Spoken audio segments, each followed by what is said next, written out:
ಕ್ರಿಸ್ತನಲ್ಲಿ ಪ್ರೀತಿಯ ಸಹೋದರರೇ ಮತ್ತು ಸಹೋದರಿಯರೇ, ನಿಮ್ಮೆಲ್ಲರಿಗೂ ಮುಂಜಾನೆಯ ವಂದನೆಗಳು. ಕ್ರಿಸ್ತನ ಜೀವಿತ. ಪಾಠದ ಹೆಸರು ದ್ರಾಕ್ಷೆ ತೋಟದ ಕೆಲಸಗಾರರು. ರೆಫರೆನ್ಸ್ ಪುಟ 5473, ಪುಟದ ಸಂಖ್ಯೆ 93-94. ಈ ಸಾಮ್ಯದ ಎಲ್ಲ ಅಂಶಗಳ ಅರ್ಥವನ್ನು ವಿವರಿಸಿ ಅದು ನೆರವೇರುವುದರ ಬಗ್ಗೆ ವರ್ಣನೆ ಮಾಡುವುದು ಕಷ್ಟಕರವಾದದ್ದು. ಆ ದಿವ್ಯ ಬೋಧಕನು ಅದನ್ನು ಪರಲೋಕ ರಾಜ್ಯದ ವಿಷಯವಾಗಿರುವ ಒಂದು ಸಾಮ್ಯದ ರೂಪದಲ್ಲಿ ತಿಳಿಸಿಕೊಟ್ಟಿದ್ದನು. ಹೀಗಾಗಿ ಅದು ಈ ಸುವಾರ್ಥ ಯುಗದಲ್ಲಿನ ಕ್ರೈಸ್ತ ಸಭೆಯ ಸಭಾ ಜೀವಿತದ ಅನುಭವಗಳಿಗೆ ಅನ್ವಯವಾಗುವುದೆಂದು ನಾವು ತಿಳಿದಿದ್ದೇವೆ.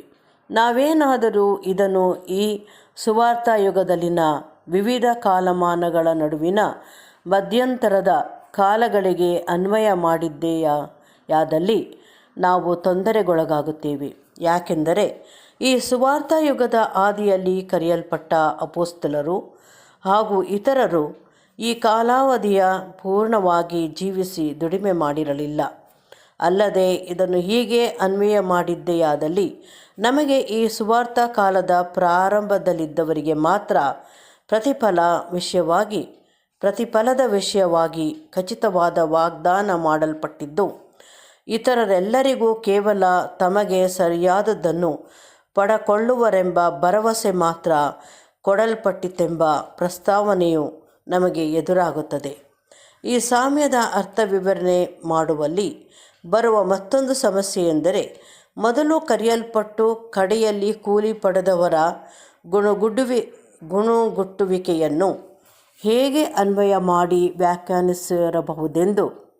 ಸುವಾರ್ಥ ಯುಗದಲ್ಲಿ ಮೊದಲು ಕರೆಯಲ್ಪಟ್ಟ ಅಪೊಸ್ತಲರು ಹಾಗೂ ಇತರರು ಕ್ರಿಸ್ತನ ಎರಡನೆಯ ಬರುವಿಕೆಯ ಸಮಯದಲ್ಲಿ ಜೀವಿಸುತ್ತಿರುವವರಿಗಿಂತ ಮೊದಲು ಪುನರುತ್ಥಾನದಲ್ಲಿ ಮಾರ್ಪಡುವರೆಂಬುದನ್ನು ಸತ್ಯವೇದದ ಇತರ ವಾಕ್ಯ ಭಾಗಗಳು ನಮಗೆ ತೋರಿಸಿಕೊಡುತ್ತವೆ.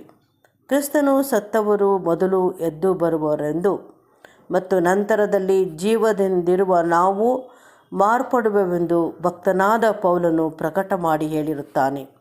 ಇನ್ನು ಮುಂದುವರಿದು ಹೇಳುವುದಾದರೆ, ಅಪೊಸ್ತಲರು ಹಾಗೂ ಆದಿಸಭೆಯ ಇತರರು ತಮಗೆ ನೀಡಲಾದ ಪ್ರತಿಫಲದ ವಿಷಯವಾಗಿ ಗುಣಗುಟ್ಟುವರೆಂಬುದನ್ನು ನಮಗೆ ನೆನೆಸಲು ಸಾಧ್ಯವಾಗದು. ಈ ಸಾಮ್ಯದಲ್ಲಿರುವ ತೊಡಕುಗಳೆಲ್ಲವುಗಳಿಗೆ ಪರಿಹಾರವನ್ನು ಕಂಡುಹಿಡಿದು ಅವುಗಳನ್ನು ಸುವಾರ್ಥ ಯುಗದ ಪರ್ಯಂತರವಾದ ಸಂಪೂರ್ಣ ಸಭೆಯ ಅನುಭವಗಳಿಗೆ ಸೂಕ್ತವಾಗಿ ಸರಿಹೊಂದಿಸಲು ಯತ್ನಿಸುವಾಗ ಈ ಸಮಸ್ಯೆಗಳನ್ನು ನಾವು ಮನಸ್ಸಿನಲ್ಲಿಟ್ಟುಕೊಳ್ಳಬೇಕು. ದೇವಜನರ ವೈಯಕ್ತಿಕ ಅನುಭವಗಳಿಗೆ ಈ ಸಾಮ್ಯವನ್ನು ನಾವು ಅನ್ವಯ ಮಾಡಲು ಯತ್ನಿಸುವುದಾದರೂ ಸಹ ನಮಗೆ ಸಮಸ್ಯೆ ಎದುರಾಗುತ್ತದೆ. ಇದನ್ನು ಹೀಗೆ ಅನ್ವಯ ಮಾಡಿ ಹೇಳಬಹುದು: ತಮ್ಮ ಜೀವಿತದ ಆರಂಭದಲ್ಲೇ ಕ್ರಿಸ್ತೀಯ ಜೀವನವನ್ನು ಪ್ರಾರಂಭ ಮಾಡಿ ತಮ್ಮ ಜೀವನದ ಮುಸ್ಸಂಜೆಯ ಹೊತ್ತಿನ ಅಂದರೆ ಇಳಿವಯಸ್ಸಿನವರೆಗೂ ನಂಬಿಗಸ್ತರಾಗಿ ಕಂಡುಬಂದವರಿಗೆ ಮೊದಲನೆಯದಾಗಿ ಕರೆಯಲ್ಪಟ್ಟು ಪ್ರತಿಫಲವನ್ನು ವಾಗ್ದಾನ ಮಾಡಲ್ಪಟ್ಟವಂಥವರಾಗಿರುವರು.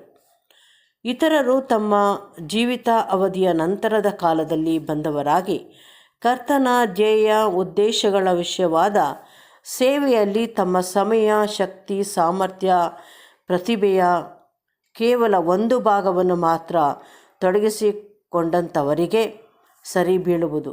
ಅಂದರೆ ಇವರು ನಂತರದಲ್ಲಿ ಕರೆಯಲ್ಪಟ್ಟವರು ಮತ್ತು 11ನೇ ಗಂಟೆಯಲ್ಲಿಯೂ ಅಂದರೆ ಸಂಜೆ 5 ಗಂಟೆಯ ಸಮಯದಲ್ಲಿಯೂ ಸಹ ಕರೆಯಲ್ಪಟ್ಟಂಥವರಾಗಿರುವರು. ಇವರೆಲ್ಲರಿಗೂ ಒಡೆಯನ ಸೇವೆಯಲ್ಲಿ ಕಳೆದ ಸಮಯವನ್ನು ಪರಿಗಣನೆ ಮಾಡಲ್ಪಡದೆಯೇ ಒಂದೇ ರೀತಿಯ ಪ್ರತಿಫಲವನ್ನು ಹೊಂದುವೆವೆಂಬುದು ಈ ಸಾಮ್ಯದ ಅರ್ಥವೆಂದು ವ್ಯಾಖ್ಯಾನಿಸಿದ್ದಲ್ಲಿಯೂ ಸಹ ನಮಗೆ ಕಂಡುಬರುವ ತೊಡಕೆಂದರೆ, ಮೊದಲು ಕರೆಯಲ್ಪಟ್ಟವರು ಅಸಂತೃಪ್ತರಾಗಿ ಗುಣಗುಟ್ಟಿ ದೂರು ಹೇಳಿರುವರೆಂಬುದು. ಇದಕ್ಕೆ ಪ್ರತಿಯಾಗಿ ನಮಗೆ ದೃಢವಾಗಿ ಮನದಟ್ಟಾಗಿರುವ ಸಂಗತಿಯೆಂದರೆ, ಯಾವನಾದರೂ ಕರ್ತನ ಚಿತ್ತಕ್ಕೂ ತನ್ನ ಜನರಿಗಾಗುವ ಆತನ ನೀತಿಪೂರ್ಣವೂ ಪ್ರೀತಿಮಯವೂ ಆದ ಏರ್ಪಾಡುಗಳಿಗೂ ವಿರೋಧವಾಗಿ ಗುಣಗುಟ್ಟುವನೋ ಅವನು ಎಂದೂ ತೆರೆಯ ಆಚೆಯಲ್ಲಿ ದೊರೆಯುವ ದೇವರ ರಾಜ್ಯದ ಪ್ರತಿಫಲವನ್ನು ಹೊಂದಲಾರನೆಂಬುವುದು. ಯಾರು ಬಲ, ಒಳ್ಳೆಯ ಆಳು ನೀನು ಎಂದು ಗುರುವಿನಿಂದ ಪ್ರಶಂಸೆ ಪಡೆದುಕೊಂಡವನಾಗಿ ಪುನರುತ್ಥಾನದಲ್ಲಿ ಮಾರ್ಪಡುವಿಕೆಯನ್ನು ಹೊಂದುವನೋ ಅವನು ಗುಣುಗುಟ್ಟುವುದರಿಂದ ದೂರವಿರುವನು. ಅವರು ಹರ್ಷದಿಂದ ಆನಂದಭರಿತರಾಗಿ ತಾವು ಮಾಡಿದ ಪ್ರತಿಯೊಂದು ಅಲ್ಪವಾದ ಸೇವೆ ಹಾಗೂ ತ್ಯಾಗಗಳಿಗೆ ದೊರೆತ ಪ್ರತಿಫಲವು ಬಹು ದೊಡ್ಡದಾಗಿರುವುದೆಂದು ಭಾವಿಸುವರು. ದೇವರ ರಾಜ್ಯಕ್ಕೆ ಸೇರುವ ವರ್ಗದವರಿಗೆ ದೊರೆಯುವ ಪ್ರತಿಫಲದ ವಿಷಯವಾಗಿ ಸತ್ಯವೇದದ ಇತರ ವಾಕ್ಯ ಭಾಗಗಳಿಗೆ ಹೊಂದಿಕೊಂಡಂತೆ ಈ ಸಾಮ್ಯವನ್ನು ನಾವು ಹೇಗೆ ಸಮಂಜಸವಾಗಿ ಅನ್ವಯ ಮಾಡಬಹುದು? ನಾವು ಕೇವಲ ಒಂದೇ ಒಂದು ರೀತಿಯಲ್ಲಿ ಯೋಚಿಸಲು ಸಾಧ್ಯ. ಹೇಗೆಂದರೆ, ಸಾಮ್ಯವನ್ನು ಸಂಪೂರ್ಣವಾಗಿ ದೇವರ ರಾಜ್ಯದಲ್ಲಿ ಸೇರುವ ಗುಂಪಿನವರ, ಅದರಲ್ಲಿಯೂ ವಿಶೇಷವಾಗಿ ಈ ಸುವಾರ್ಥ ಯುಗದ ಮುಕ್ತಾಯದ ಸಮಯದಲ್ಲಿ ಇರುವಂಥವರ ಸಭಾ ಜೀವಿತ ಅನುಭವಗಳಿಗೆ ಅನ್ವಯ ಮಾಡುವುದು.